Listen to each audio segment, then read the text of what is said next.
Every single person in this world has a story to share. Your story is your superpower, and it's unique to you. In sharing it with the world, you can impact millions of people. If you keep it to yourself, you are doing the world a disservice. This is Dela. I'm the host of Dela's Voice, and I help you share your superpower with the world.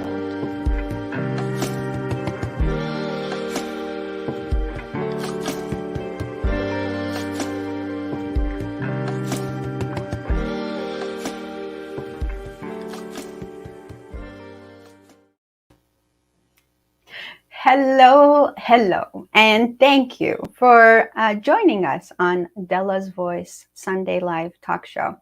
Let me just take, as usual, a moment of gratitude for this opportunity to have this platform where I can meet with you every week and share in bringing you information, inspiration, and motivation for living your best life, for your wellness, recovery, and change.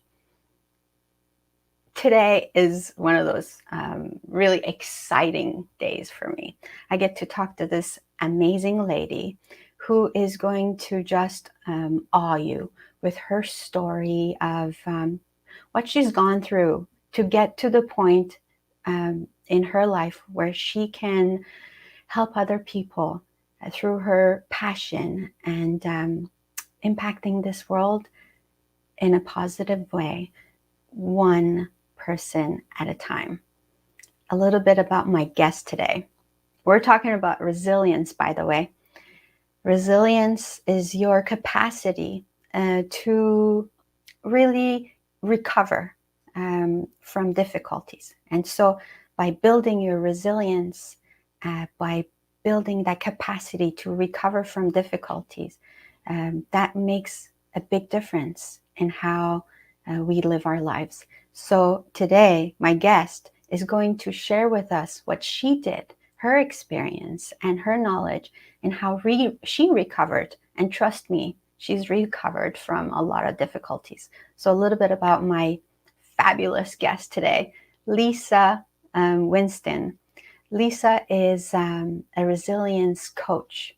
She is a #1 international best-selling author of her book, Your Turning Point.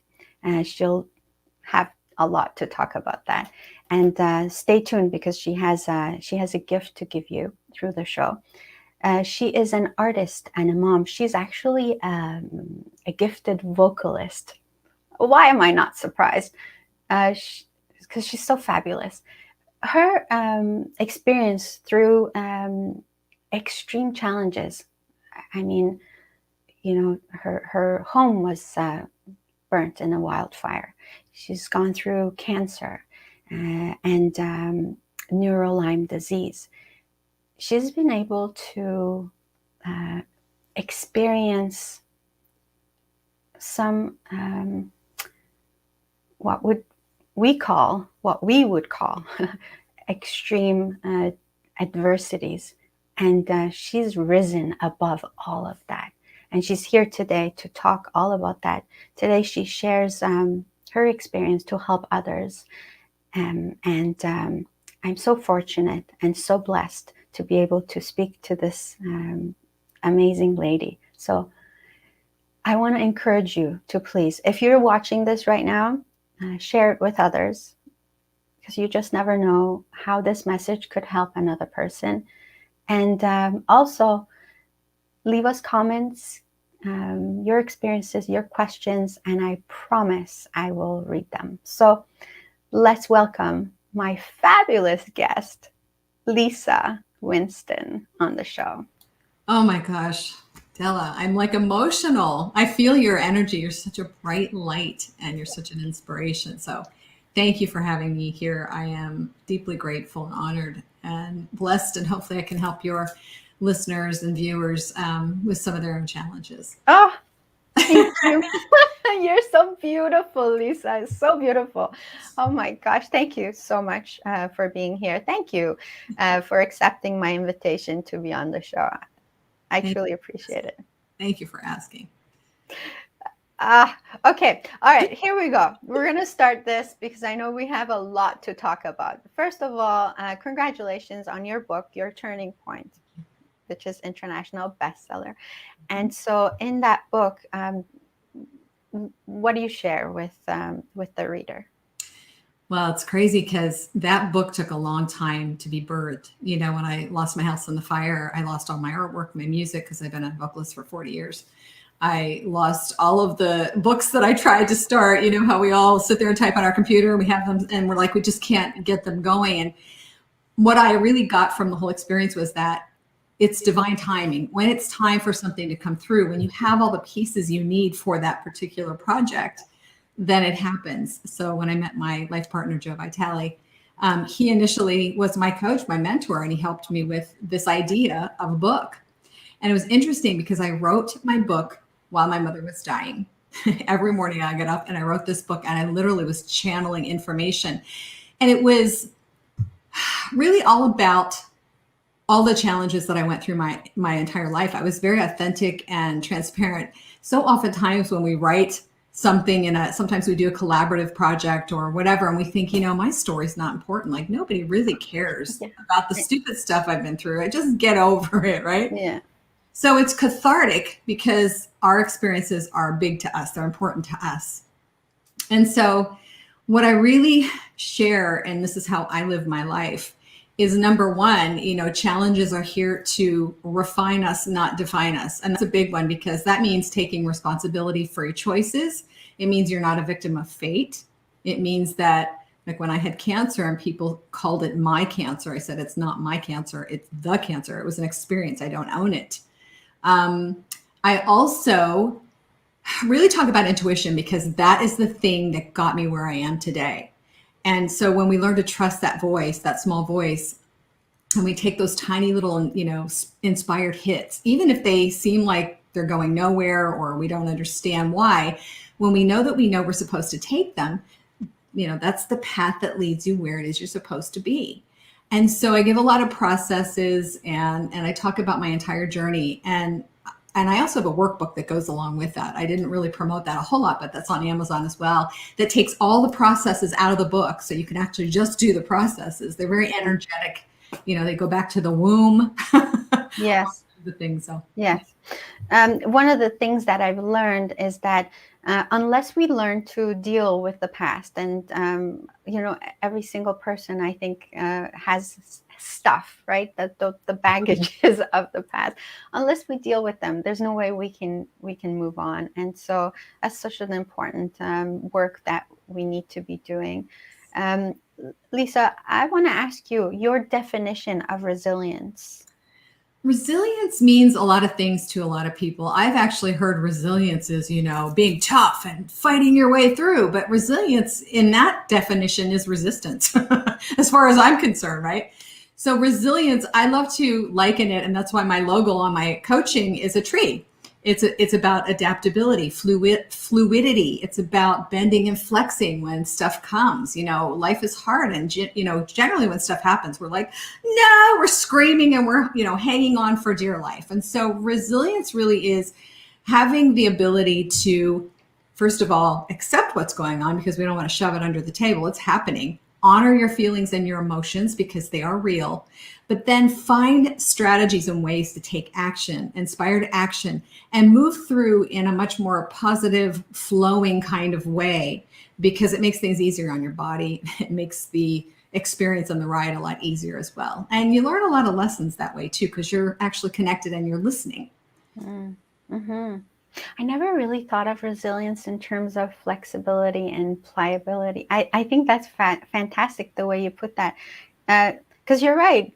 So I'm thinking of the tree in your logo, and you know, the wind blows, and this tree, and I mean, obviously, different trees have different ways of dealing with the wind, but there are some trees that are more flexible than other trees, and so they bend and then they go back, and they're totally fine. And you got some trees that break in the wind because they're not as flexible and they're not as right.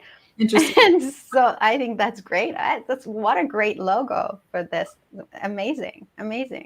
And believe me, people, I'm still learning the lessons myself. It's never ending. We're never perfect. We're never exactly where we need to be. We just get better, and better if we're committed to that journey. So, do you ever stop learning?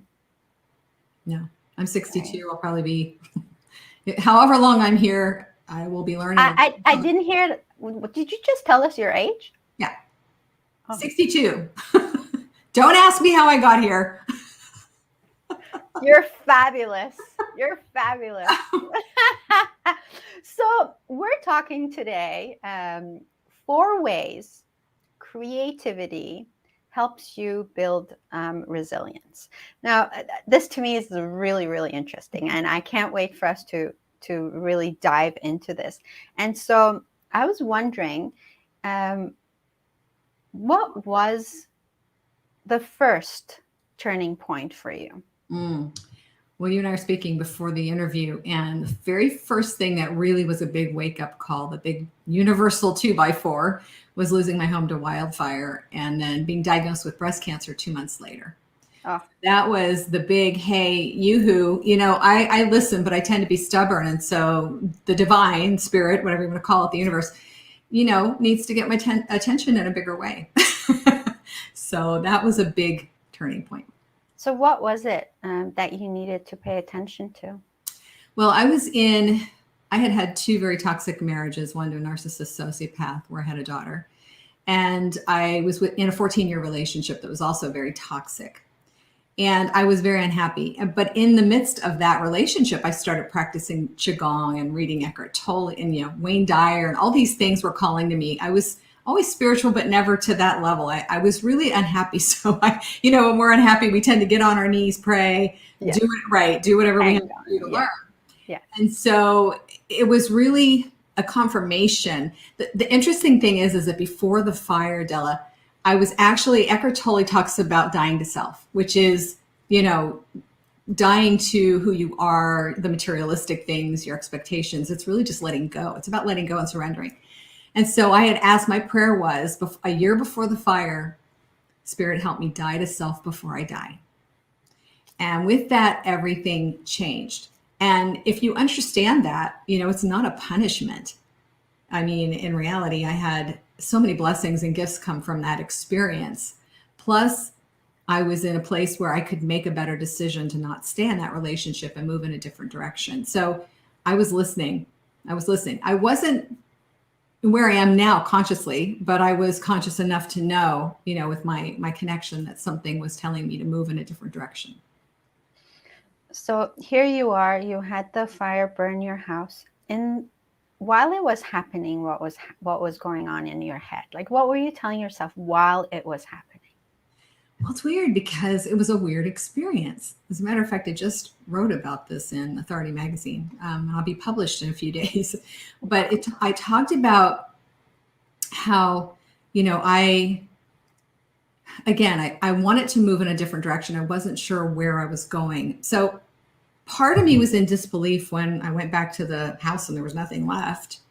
And we had 10 minutes to get out. It was a very traumatic experience. And my daughter had lost her house 4 years previous with her dad in Cedar, San Diego. So it was a lot of trauma.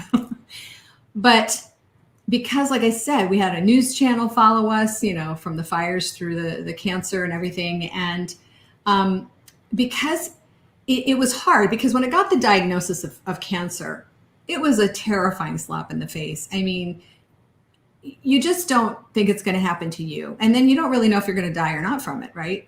So I had this old mentality about that, and that I have a different mentality now, and you can read about it in that story in Authority magazine. But what was interesting is that because I had to rebuild my life, I mean, we had to move 3 or 4 times in a period of 3 weeks. I had to, you know, get my child back to school. We had to rebuild the house. There were a lot of things going on, and I had to go for treatment, surgery, radiation, etc., for treatment. And I was so busy doing from day to day, from moment to moment, that it really put me in a state of present moment living, present moment awareness, one day at a time, because I didn't have all my comforts, I didn't have my normal things around me. So in reality, it sounds kind of weird, but it propelled me into a state of deeper spiritual connection. And I didn't feel I was being punished. I mean, don't get me wrong. I suffered and I was angry at times and I was scared, but there were just too many things happening that were like an answer to the prayer. So interesting, right? This is so interesting. And in retrospect, you look back and you think, do you think, had that not happened to you, had the fire not happened, had the cancer not happened, would you have, I mean, it's a weird question. Would you have the turning point you did? Well, I wouldn't have moved in the direction I went. Because when you are faced with anything, the loss of your life is really the loss of your identity. It's a very weird thing to go through because everything you had, you can't get back. So you have to deal with that. And then cancer itself is, am I going to live or am I going to die? So that wakes you up. That's like, again, another slap across the head. And so it was a wake up call. And I think without it, I probably would have, I really believe that if I wouldn't have left that 14-year relationship, I probably would have gotten cancer in a bigger way and died. That's what I always said. Felt like, it's just answering the call of, I'm not really sure where I'm supposed to go, but I'm not supposed to stay here much longer. Yeah. And so I got the nudge. How do you see that? How do you see the stresses of, that goes on around you? I mean, a lot of people live in that lifestyle, they, for years and years of agony and hatred and anger and frustration. And then and a lot of people are really oblivious to this. And I want you to please explain this because you know it so well.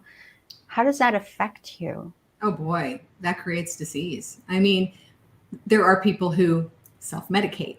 They drink, they do drugs, they do lots of things to make themselves feel better. However, poor me, who is an intuitive empath, sensitive, I can't drink, can't do drugs.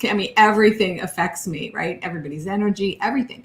And so I don't really have a way to self-medicate. And so I was so miserable and so unhappy and felt so ill. And if you look at my pictures, 10, 15 years ago, I look older than I am now. There was no sparkle in my eyes. My skin was dead. I felt dead inside. I was a shell of a human being.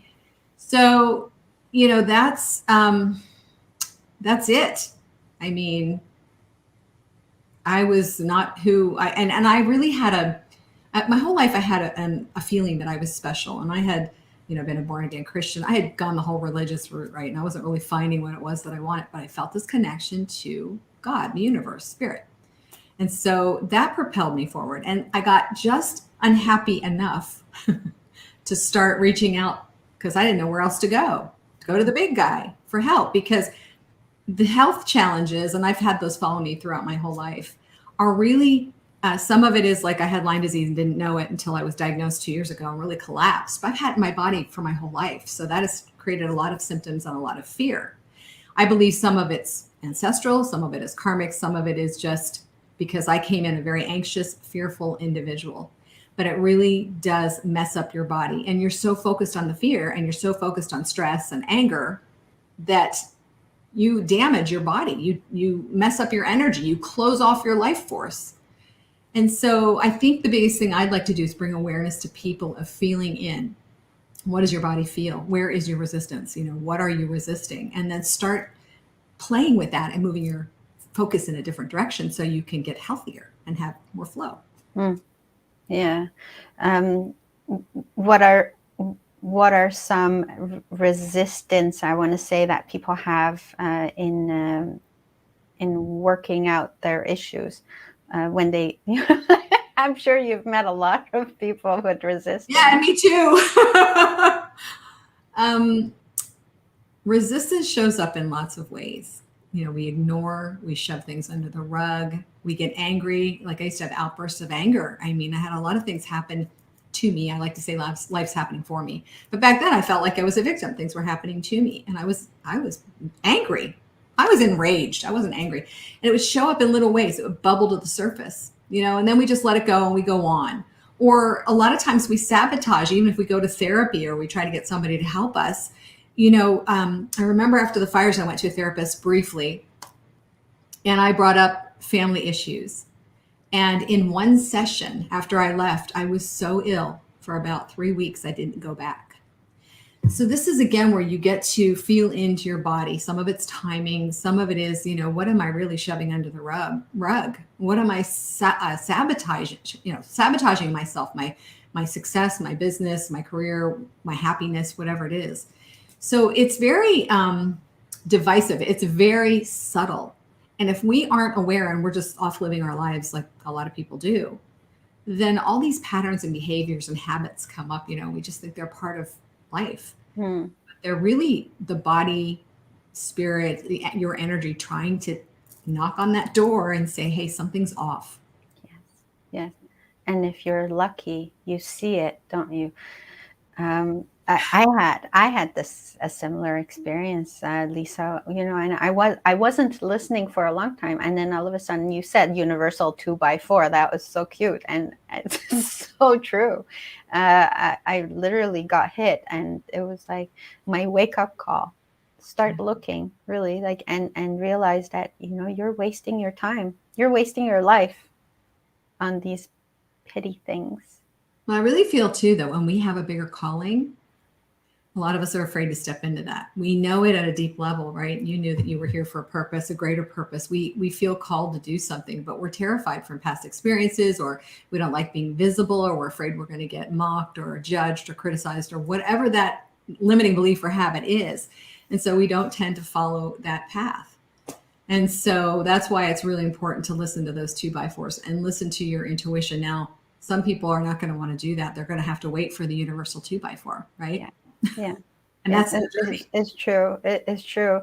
And if you're lucky, the 2x4 is just going to ever so lightly hit you and not just knock you down.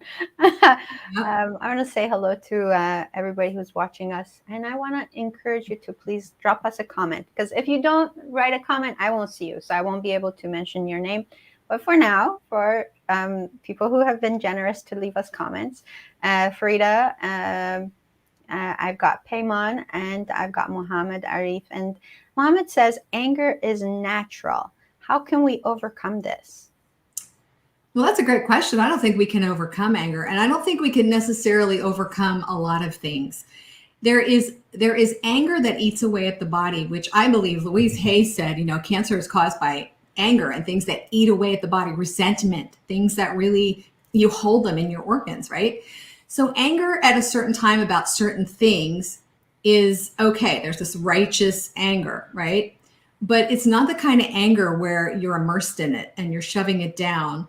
You're just talking about a situation that maybe is unfair or needs to be resolved, but you're not taking it necessarily personally, right? You're just irritated by it or whatever. So again, our emotions, and if you ever watched Esther Hicks, Abraham, she talks about the levels, right, of our emotions. Like if you're a certain thing, but you're up on the scale of anger, then you're still moving up the scale. You're just not at the top yet. So again, we don't want to suppress any emotion. We don't want to suppress anything. We want to look at it, certainly, and we want to try to raise our vibrations above that, and even do tapping or work with somebody. I'm doing a lot of breath work with somebody who is a Vedic astrologer, and they do amazing work for any trauma, because I have a lot of trauma work that I'm doing right now also. So again, anger can be used in proactively if you're careful with it. But again, most of us fly off the handle and then we lose it. And then anger is just a pointless waste of energy. And remember, whoever you're angry at is getting depleted of their energy when you're talking about them. And any situation that comes back to you is depleting your energy as well, if it's from an angry person. So it's this management of our energy that's super important. That's so important. And so it's a great question. And I was lucky to interview Dr. Joe Vitale, and he you know him. Do you know him? Yes. And he talks about Ho'oponopono and those 4 phrases, and they are so helpful in changing your vibration, and so that's a great tool as well. I'm sure if you know Dr. Joe Vitale, Lisa, you've heard of that too. Yeah, well, he practices it every day, and so do I. Sometimes if I can't sleep at night, I do it. But what I love about Ho'oponopono, because I've done different forgiveness techniques like a lot of people, I'm always trying to understand or figure that out, because somebody's done you wrong in a big way, and sometimes you want revenge, or you just want something bad to happen to them because they're horrible people. But if you remember, what's that saying that Buddha says, if you're holding a hot coal in your hand, it's actually burning you and not the other person if you hold on to anger. And so with Ho'oponopono, it's not about forgiving anyone or any situation. It's about getting clear and clean about your perceptions with the universe, because once you clear yourself, everything on the outside clears. So it's a beautiful, again, it's that taking responsibility for yourself. It's really about, everything from law of attraction standpoint, right, comes from inside of us, comes from us. Yeah. Thank you for that. It's beautiful. Before we actually move into the 4 ways creativity builds resilience, you mentioned something that I'd like to go back to. And you said you came into this world with a lot of anxiety. And I'm curious about that a little bit. Do you mind? Yeah, I'm curious about it too. No. My mother passed 3 years ago, and I was with her while she was dying of breast cancer. And we talked a lot. And I, from what I understand, is that I was a very wanted child. I was the middle of 3, but that I was incredibly difficult. I came onto the planet. I needed a lot of attention. I was hyper. I was anxious. I cried all the time. And they were just really tired of me, And so they didn't not love me. They loved me, but I got squashed early on. And I felt like nobody saw me. No one heard me. I was very playful, and I'd be told to stop it or shut up or knock it off, whatever. So I felt like my light was really squelched early on. And I think the fear came with me. I'm almost positive it came from whatever I had before, because whether you believe in past lives or not, I've done work around that too. And I know for myself vividly that there have been some bad things that happened to me way back when. And so it was almost like I came in going, no, I don't want to do this again, and then I was placed with people who loved me, but they didn't know about sensitive children. Back in the 50s and 60s, nobody really talked about any of that. No. Right. So that was the beginning of my journey. And then I had a lot of bad things happen to me throughout my whole entire life. And I think because the fear really does attract certain things to you. But then again, there are lessons. So it kind of goes in hand in hand. What do you think you came here for? We all have these ideas in our head that we are here to do something greater, right? And it's great to follow that path. But I was just thinking the other day, because I was like, I haven't seen my daughter in almost 2 years. And sorry, I'm having a hot flash. And I was thinking, gosh, I hope I don't pass away before I get to see her. And there's so much that I want to do. I started my art again. I'm opening my business in a different way. But the thing is that we don't understand the divine. We don't know the real plan for our life. And sometimes if we go early, we've completed whatever it is we came here to complete, whatever is in our contract that we don't remember. We're done with it. So that's why it's really great to go with the feeling if you're inspired inside and that you want to help other people, but to jump into whatever it is that you're called to in the moment. Like I've been coaching and, I was singing for 40 years, and now I'm making these incredible paintings, which I was inspired to do. Crazy inspired. Like I knew that I knew, and I went out and spent a lot of money and I started doing it. And we really need to stay in the moment, doing what we're called to do now and not worrying so much about the future. We can do future gratitude and, play the game and all that and hope for a long life. But we don't know. And again, what do we have, Dela? We have one moment at a time. In reality, I could just keel over here on this on this call, and I don't have any control over that. Mm-hmm. So I think that we have to remember, stay in the present moment, and that's really hard to do.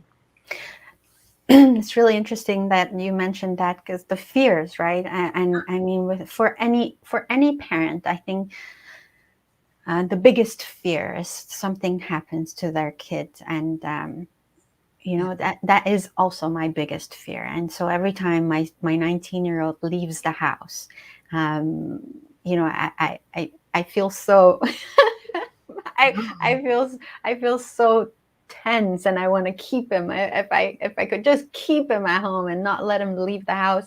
But then I have to realize that I have to let go. And so one thing that has helped me a lot is that I keep reminding myself that if I believe that there's a higher power that protects me, then who am I to think that I need to protect him? And so that's the only thing that helps me go on with my life, I tell you. But that's hard. My daughter lives in Oregon, and I haven't seen her in almost 2 years. And I can't, with COVID and everything, we're being careful. And she was in a car accident a couple of years ago where the driver totaled her car and almost hit her in the driver's side, and she would have been killed. And the thing is that we have to also realize that our children are not ours. They're on loan, right? They're also adults. They make their own decisions and they have their own journey.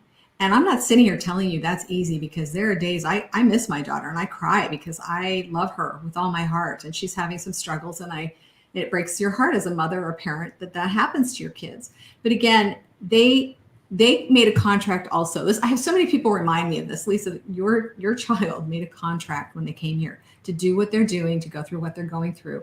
And you brought them in, you were the channel, but you have no control of your own life or your child's life. So you really have to trust, like you said.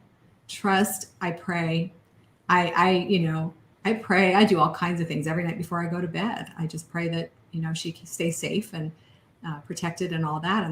But the thing is we also don't want to bring negativity in, right? If we're really scared and we're praying for a lot of protection, then it's almost like a prayer for, oh gosh, something bad's going to happen. Yeah, law of attraction, right? Right. We should start to envision. I also do something I'll tell your viewers about, and probably a lot of people do it already, but it's called future gratitude. Future gratitude. Have you done it? I love it. I've heard of it. I haven't done it. Tell me. It is amazing.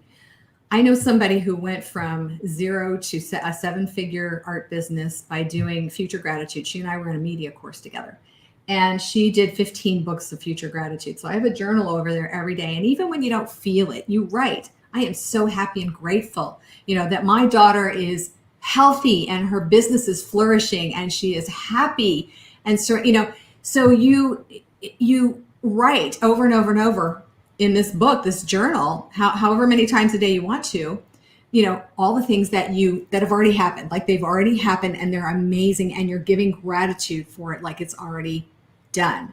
And I have to tell you, it is one of the most powerful things. Gratitude's powerful in and of itself, but that process is incredibly powerful for people to do. So I suggest, if you're not doing it, and like I said, if you sit down and the first week you're going, yeah, I'm really grateful, like you're not going to feel it. But when you, even like Dela, when you do gratitude, right, if you're not feeling it, it starts to build momentum. Yes. Yeah. And things start to open up from there. Yes. Sometimes you just have to force yourself to do it and start.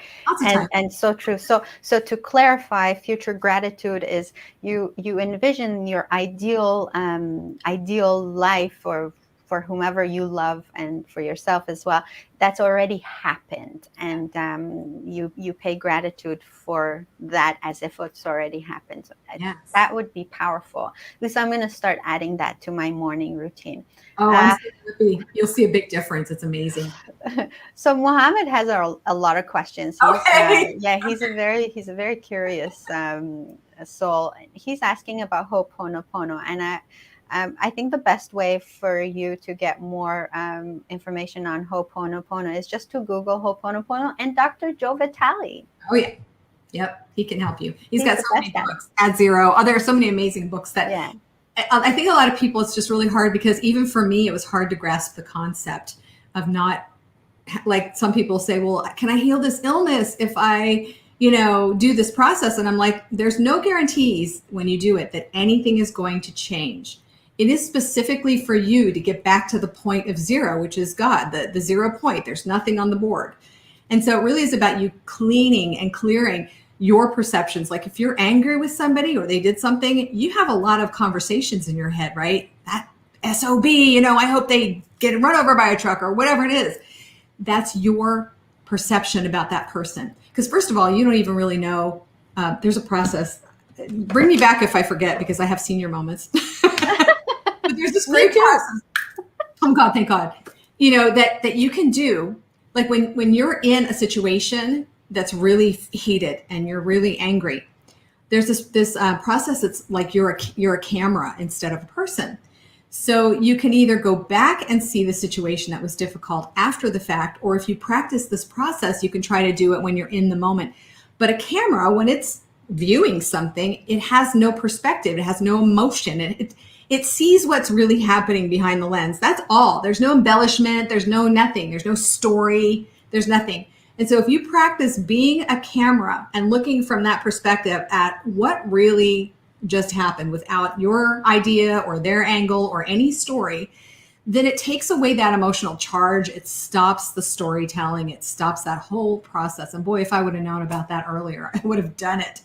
And that's kind of like Ho'oponopono. It's kind of like Spirit is in charge, right? Spirit knows the bigger picture. We don't. Spirit understands the bigger picture.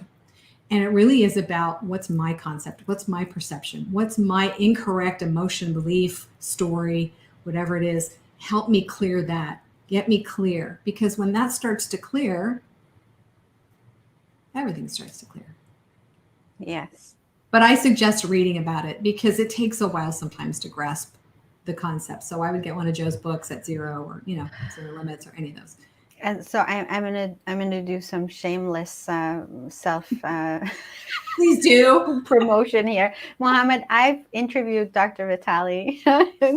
I would really love for you to go watch that interview I did with Dr. Vitale, where he explains really simply what Ho'oponopono is all about, and then let me know what you think.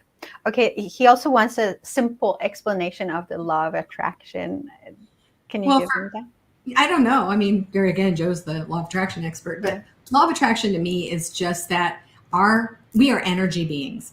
We are energy at our core. When I practice Qigong, we are told to envision a column of energy going from top to bottom, right? That's how we're connected.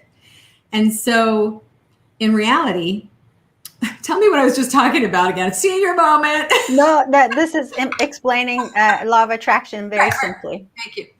So whatever your vibration is, your dominant vibration, and that's why I teach how to raise your vibrations, right? And sometimes it's difficult. You have to be committed to the process. But whatever your dominant vibration is, if you, and let me give you an example. When I was married, when I was in that 14-year relationship, my partner was angry, toxic, critical, negative. And this is where I was at. I went from one toxic to the next toxic. That was my pattern for them. And we went to a restaurant. This happened actually many times, but we were driving to a restaurant in San Diego. And I remember this guy riding our rear end in the car and like beeping the horn and everything else. And then of course my partner, who didn't seem angry, just got angry, and he started egging the guy on. The guy pulled us over, got out of the car, almost broke my windshield. And then after that was over, we went to a restaurant in La Jolla. Nice place. You think you'd have nice people with civil manners and all that. And at the end of dinner, we came out, waited at valet for our car. While we were standing there, somebody came up to my partner, my then partner, and started punching him for no reason. And then I got in the middle of it because I was angry and I got hit too. So if you look at all that, even if like my past partner, he showed up, he would seem very calm, very normal, very nice, but he was attracting all of this crap to him. Joe always says, if you expect crap, that's what you get, right? Yes. So when you start seeing what situations like that in your own life, who's around you? What are the situations that are happening in your life? Who are the people that are in your life? What are you attracting? That is a law of attraction. Your vibration, your dominant vibration, that's including your thoughts, your emotions, your beliefs, all that, will attract to you what it is that you believe in and what you are. Yeah. And so you live like that until one day you get hit by a 2x4 and you wake up. Or several. Like me. Yeah. And you want to change that all. Okay. So we need to get moving because I don't want to miss this. Okay. So 4 ways creativity builds resilience. Yes. Let me move back again because my head's getting cut off again. So I'll move back here. Okay. First of all, one of the biggest things is what I just talked about, raising your vibrations. when I was sick and during cancer somewhat, but more especially when I was going through the neuro-Lyme disease, I was very dark for about a month. I wanted to give up my faith. I felt like I was dying. I was in a way. I was very angry, and I was like, I can't believe this is happening again. And this is after all the stuff I've been through, writing my book and, attracting Joe and all this other stuff. And I came to a point where I thought, you know what? I have a vision and a goal. So I got to work. Now, this is where this is really the difference between two different human beings, right? Somebody who stays where they are, or somebody who's like, I'm struggling like crazy, but I'm going to get off my rump and I'm going to figure out what to do. Mm-hmm. So in that period of time, I danced around to Jason Mraz. Even I couldn't see. I had neuro, like I couldn't see, drive. My spatial was off. I thought I was going to be brain damaged for life. So I was scared. But I got up, I danced to Jason Mraz. I painted pictures, and some of them were angry, but I was expressing. I put sticky notes on Post-its all over our apartment, on the ceilings, the walls. I got up on my bed, as sick as a dog, and I had a big microphone with people on the wall in front of me because I remembered that I was a speaker. And I was still moving in that direction. And so I was giving my mind and my body the remembrance that, hey, you have a goal, you have a mission here. And so I got up and I would pretend and record myself and talk to people like that. So I did Qigong. I did Donna Eden's energy medicine. I literally did everything you can imagine to raise my vibes, even if it was just a squeak. Because again, you have to get up the scale. And as I started doing that, was the journey easy? Oh no, not for a long, long time. But because I was committed, it amps up your vibes. It changes your mind. Even when you do affirmations and stuff, I'm telling you, people don't believe in those a lot of times. But if you have an affirmation that I'm vibrant and healthy, or whatever it is, if you stick with those things, it really does start to create a shift.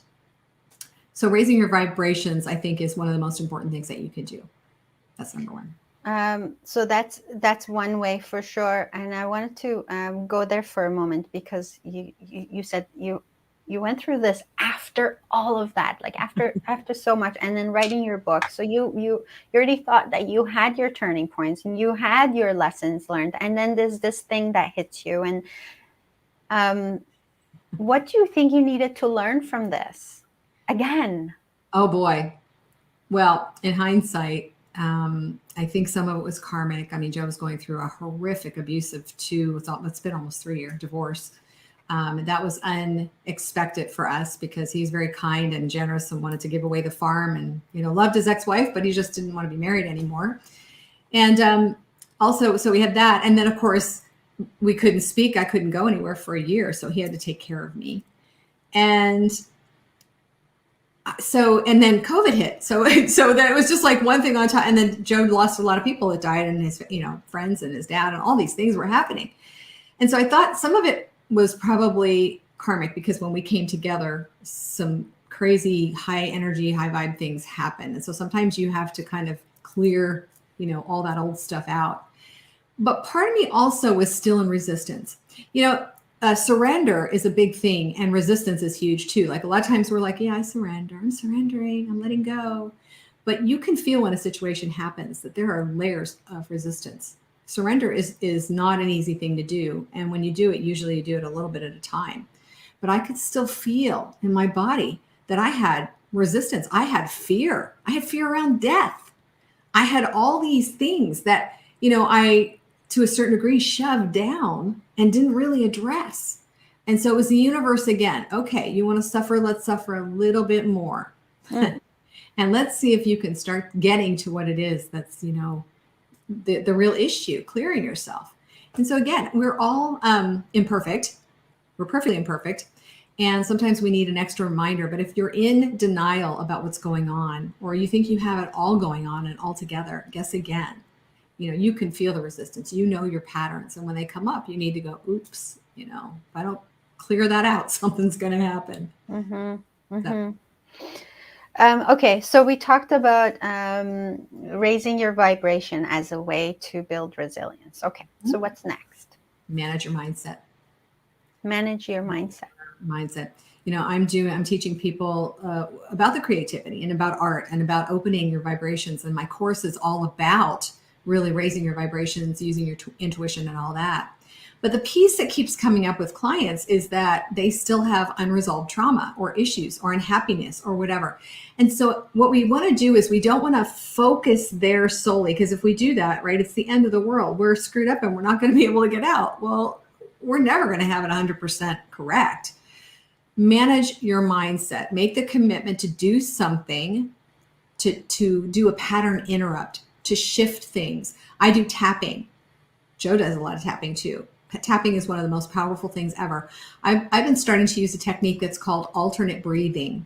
Just look it up, go online, because it really calms the nervous system and it gets you in a different space. I mean, if you're a runaway train like I was with fear and anxiety, then your mind's going all over the place and you're in fear probably, and your body can't heal when you're in fear. So also just, again, question your beliefs that come up. You know, if you're saying to yourself that I'm not worthy, I don't deserve this or whatever, you need to sit down and look at that and say, questioning is like one of the most powerful things you can do, even as a coach, right? We don't have all the answers. We need our people, our clients to come to some kind of conclusion. And so ask yourself, is this true? Is this really true? And 9 times out of 10, you'll find that it's not true. Right. So again, it's a practice, it's a commitment. And I know it seems like a lot, but it can be little tiny baby steps, little things you do every day in your toolkit, right? Oh my gosh, managing your mindset is so big, so big, so big. Oh, so big. And it's a lifetime work. Yeah, it is. Right, bad news. Spoiler alert. Yeah. And you can't hire someone else to do it. No. We gotta do it. No. You can work with a coach. That makes it a lot easier, though. That's for sure. That's for sure. Yes. Mohammed's asking, do you mean to reprogram your mind? Is that what you mean? Yeah, you can reprogram your mind, but you also even just need to calm your mind. Like I said, I call it pattern interrupt. You need something to stop the old habits and patterns. You know, a lot of times we'll do that old technique where somebody will put a rubber band around their wrist, and it seems silly, right? Yeah. But when we have a thought, the thing is when you manage your mindset and you're interrupting your old patterns, this is the awareness practice, the self-awareness practice. And it all comes down to, you know, what am I feeling in my body? Where do I feel resistance? What is triggering me? What happened right before I got triggered? You know, what are these beliefs that I'm telling myself? Because our minds are on a loop, right? Your mind does not know the universal mind. Your mind knows what it's gone through, and that's it. It's on a loop. So it's always coming back around. And so a lot of times we're walking through our days mindlessly going, I stink, I'm lousy, I can't create anything, everybody hates me, and nothing works out for me. So when you find that you're doing those things, you need to, flick yourself. Yeah. Use a rubber band, do something and say, hey, eject, stop it, just stop. Because your mind is in control. Yes. And it's a matter of you, and again, it's not an easy process, but it's doable. It's doable. And if you don't do anything about it, then what? Then you're going to be on the same course you've been on. Yes, nothing's changed. Like my friend, she likes to ask people, how's that working out for you? That's a great question. Yeah, that's okay.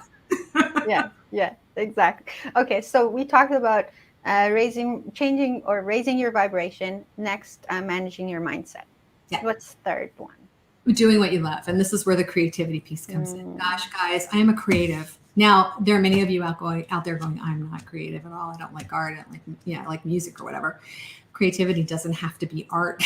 Creativity is, using that God-given part of you that wants to do something. We are all co-creators at the core. You can go garden. You can create an app, whatever it is that you love to do. I happen to love music and I happen to love art. So when you're doing something, doing what you love is doing something mindlessly. It literally transforms you. When I do my art classes, it's so funny to watch all these adults, right? I have this idea, we're going to do 2 pieces, 2 8x10s, or maybe 3, and the class is going to be an hour and a half. Well, the first class was almost 3 hours. Everybody's like, let's do 4 and 5 of these. It's so much fun. They were like little kids. They lit up. It raised their vibes. So, just doing stuff that you love. Look at this stuff, you guys. I'm just going to, just doing stuff that turns you on and lights you up. That's so beautiful. I don't know. Anyway, this is a bigger one. That's beautiful. Thank you. And so when you're creating things you love and you're doing, like for me, the art is like, oh my God, Like, I'm not even in control. I do techniques and then something happens. The universe takes over. I channel these. I pray over them. So what lights you up? What turns you on? What could you do for hours and hours and hours and not stop doing? I used to love to read for hours until I actually became an adult and I had responsibilities. So creativity is like oxygen, I say. Yeah. It brings life to your cells in your body and it shifts everything. And it brings money. That's another talk I'm doing, Wealth Without Resistance. It brings money in because you're not focused on money. Yeah. Money. Yes. That's just a side effect. Right. But I wanted to ask you, Lisa, for those people who think I'm not creative, I don't have a creative bone in my body, how could they discover? Is there something you can suggest for them to discover what their creative side is? Well, I did that for years. I had that book. I can't remember what it's called. What color is your umbrella or parachute or something like that? And I was always trying to figure out what is it I love. And the crazy thing is that I've been a creative, an artist. I've been doing art for 40, 50 years. I've been singing, but I always thought I can't make money doing that. What I love, not really. Musicians aren't paid very well. Artists, you can't sell your artwork. So look at number one, who you are at your core. What are your God-given gifts? What are the things you're good at? Again, my brother's a computer, he's developed games and all kinds of stuff. I don't have like a technical bone in my body. Like that side of my brain doesn't work. So whatever it is that you... And yet you're here. Yeah, well, because I finally accepted that what I do can bring money in. It brings joy to people. It brings joy to me. Once you align with what you love to do and it brings joy to you, and let it go at that with no expectations, right? Things start to move. So who are you at the core? The very core. What do you love to do? What turns you on? And then look at your beliefs around, because you're going to say, well, I really love to do this, but you're going to go, I know a woman, Ann Timpany, who I interviewed years ago on a summit, and she's a joy coach. And she said, the funny thing is that she always loved to laugh and she loved being in joy. And she thought, well, that's stupid. I can't make money doing that or help people. Well, she's a joy coach and she's pretty well known. So ask yourself, why are you stopping yourself in that regard? What are your thoughts and beliefs around that situation? Write them down and explore. Awesome. Thank you. Okay. The last. Yeah. Well, I have so many. Let's see. What do I want to talk to you about? Something else I want to bring up too, real quick. Hold this thought for me. I want to talk about intuition and connection, but also look for what's going right in your life and what's good in your life. When I was really sick and I was complaining about all the things in my body that weren't working, Joe said, what's working in your body? And I looked down and I was like, my nails are growing. Oh my God, there are things that are working. So make sure that in these processes that you are focused on the good. I don't care. You can call yourself a Pollyanna person or whatever, but that is what does it. If you're immersed in the dark side, that's what you're going to get. So the fourth thing, and there are many that I want to talk about again, is intuition and connection. If you are not connected to your source, if you are not listening to and following those inspired hits, it is one of those games where you are going to be looking for and trying to figure out what to do endlessly. And Dela, I know you've been there. I've been there. Even trying to build my business, it was like for the first couple of years, I hated doing the technical stuff and I was trying to figure it out. I was in my own way. And so intuition is an incredibly important piece. And all I can say is that I was always very intuitive. But one day I took my daughter to a woman who was teaching her math. I took her to her house and they lived in a big area with lots of huge yards, acres between. And she had gone every week. Well, for whatever reason, I had this hit that the woman wasn't home. And I thought, well, she would have called me if she wasn't home. And so I dropped my daughter at the door. And I thought, well, she'll be okay. And I left. An hour later, my daughter had walked around the entire neighborhood. And at that time, there was a girl, and I can't remember her name. Her last name was Van Dam. She was kidnapped in our area and murdered. And she was my daughter's age.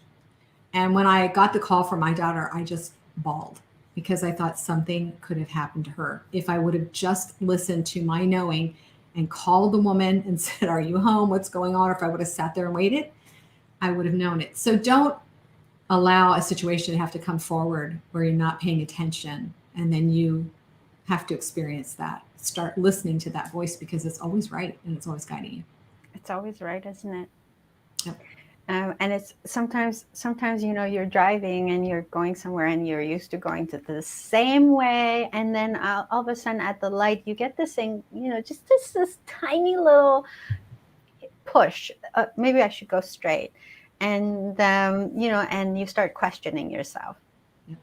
I've tried this so many times, Lisa, and it always works. You're so right. That inner voice is always right. If we can just learn to listen to it, hear it, trust it, and so good. Mohammed says, you are mentioning spirituality Yep. in a big way. Mm-hmm. In a big way. Yeah. Thank you. So I want to, and you said there are so many more, and you help people with them all the time because you are a resilience coach. And so I want to make sure that we let people know how they can get in touch with you. And so people can find you on your website at lisawinston.com. And you're also a host of a TV show called, and I want to make sure that we show that as well so people can see that as well, mindsetresettv.com. And so how did you start this? I want to just quickly ask you. I'm just nosy. All intuition. When I met Joe, even Joe and I didn't know each other we didn't follow each other for a year. I interviewed him for a summit of mine. And then 9 months later, he followed me because we had really great energy together, but that's it. We were both living our lives. And he saw that I started working with a coach in San Antonio, which was really bizarre because that was one of those hits. I was just following this pattern. Because you were in California and Joe was in Texas. Well, I would just fly to Texas every couple months to work with this group of people and this coach. And I didn't know Joe was in Texas either. I really didn't. And so anyway, eventually we had dinner, we got together. This was all part of the intuitive guidance, the intuitive hits. Everything that happened, it was one of those things where I could tell you so many crazy stories of things I took, actions I took. Even when I got the hit that my mother needed me, I needed to go back to live with her. And I'd just seen her. She was like 86 or 87. And I got from the university, you need to pack up your stuff and you need to go live with your mom in Pennsylvania. And so I got in my car, I drove to Pennsylvania, and en route, my sister called me to tell me that my mom was diagnosed with stage 4 breast cancer and was dying. So if I wouldn't have listened, even though it made no sense and it almost seemed impossible, I would have missed out those months with my mom. There's so many things that you're missing out on because you're not following your inspiration and your intuitive guidance. Yes. And I mean, those are just those little hits. Oh, maybe you should move to San Diego. Oh, maybe you should talk to this person. And so Mindset Reset TV came about in that period. When I was with Joe, I was before I was with Joe. I was actually being mentored by Joe, and I was writing my book, taking care of my mom, living with her. And then all of a sudden, one day, I got a call from my friend Robert Clancy, and he said, "Guess what? We just had a network that's dropped in our lap. We want to, we're going to do a show." I mean, I literally had all these things just coming in because I was so aligned in that time frame. I was really in high vibes, and things were just falling in my lap. So that's how that happens. So this show airs all the time, and millions and millions of people are watching it from all over the world. And so how do you think your experiences with building resilience are helping you making this show so successful? Well, the show's taking a little hiatus because, I was sick, and then my co-host actually went through a divorce after 30 years and moved to California. So it's, everything that I do, like I said, I'm still in training. I am absolutely in training every day. I mean, every experience I have gives me the opportunity to either say yes to it and jump in, even when I don't know how or why or anything, or I can be in resistance to it and just say, that doesn't sound right, or how am I going to do that? So again, this whole thing about resilience is jumping in and saying yes, even when you don't know how. Because what do we say? That the how-tos are for the universe to figure out, not for us. We're just supposed to jump in and do it. Yes. And so, I'm building resilience. I still have some bumps in the road here and there. but I am trying to be more flexible and adaptable. And like I said, manage your energy also. Do some Qigong, energy exercises, do some things to calm your nervous system down, because a lot of times we don't even realize that we're reacting to everything. And that's before the mind kicks in. It's kind of a body response, and then we go into fear. So manage yourself in every way. Thank you. You have a gift for the audience, and I want to make sure we get that. So what is it, and how can people get it? Well, it's just a sneak peek into my book, which is behind here, Your Turning Point. And it's the foreword and the first 2 chapters. It's also on Kindle for 99 cents if you just want to read the whole thing. I like having a physical book, but you can just get an idea of my journey, my ride, which was crazy. And like I said, it was really important for me to write that. That's kind of old energy because things have shifted again, but it was a really important piece of my journey. And I think it'll really help you depending on where you are. So just go to www.lisawinston.com/free-gift. And that should take you. You can also go to my website, and it's on my author page as well. So. Perfect. So I have your website scrolling right now at the bottom of the screen, lisawinston.com. If you go there and check out the author, you said the author page, and then you'll be able to download the foreword and the 2 first chapters of Lisa's book. And hopefully you'll love it so much that you want to order the whole thing and read the whole thing. Lisa, thank you so much for being here today. Dela, you are just a joy. You are a love. I love your energy. You're a bright light, and I love what you're doing. And thank you so much again for including me in this show and letting me share my gift, my mission. That's what I love. You're helping people share their mission with the world. And it's really important. So it's nice to have a platform to do that. Thank you. And I really, really appreciate everything you talked about today. And but I do want to give you a couple of more minutes to leave us with whatever you like. And so go ahead, please. I think the most important thing that I want to say is that you are more courageous than you know. You are more strong than you know. Joe, when Joe and I did our interview, one of the biggest things that stood out to me and has now become one of my themes as well is that you are the miracle. This is the miracle. This moment we're in is a miracle. I always like to say everything seems so big and overwhelming, but we're living on a ball in outer space that revolves. We have a heart that breathes without a battery, and we have lungs, that beats without a battery, and lungs that breathe without us doing anything. So tap into that, because that's the truth of it. And that'll raise your vibes. Thank you. Thank you. You have a beautiful smile, Lisa. Thank you so much for being here today. I want to send an appreciation to the viewers who've been watching us and who've stayed with us for the whole hour, for your comments, for the love you sent. Thank you very much. If you found this interview helpful, send it to someone else that you think might benefit from this, because, the messages you hear, they're not coincidental. I think they happen for a reason. And so share it with other people. Pay it forward, will you? Thank you. And so once again, I want to thank you for being here, Lisa, and hope to see you very soon again on the show. I would love to have you back on and just, get more out of you, squeeze more out of you. Energy, girl, anytime. Thank you. And so for everyone who's been watching us today, thank you again. Until next time, this has been Dela's voice, hoping to spark your soul. Lisa, please stay so we can debrief if you have time. Thank you. See you soon, everybody. Bye-bye.